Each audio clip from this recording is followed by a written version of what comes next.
This problem is about partial orbital diagrams, chapter 8. In this problem, you have to draw the partial valence level of an orbital diagram, the symbol, the group number, and the period number of the element whose electron configuration is given on the slide. Please take a few minutes to understand the problem, prepare a plan, and solve the problem. After that, compare with the answers.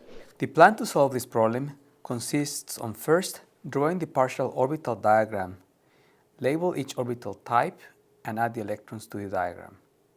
Once this is done, the second step will be to identify this element in the periodic table and give the valence electrons.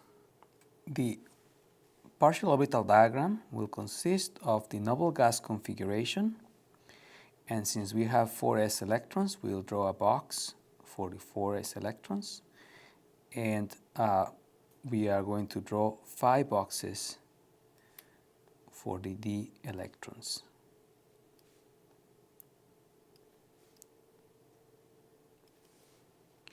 And these correspond to the 3d orbitals.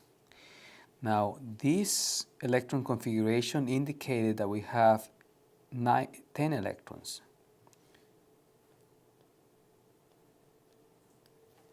So we start placing them in order of occupancy. So that's 5, 6, 7, 8, 9, 10 electrons. So that's the first part of the problem. The second one, we need to identify the symbol. So if we look at the period, we know that we are on the 4th period.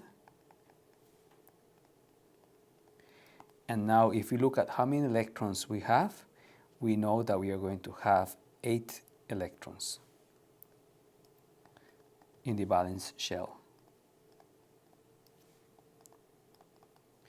This corresponds then to an element that is in the group 8b. And as a result of that, we can identify in the periodic table that this configuration corresponds to nickel.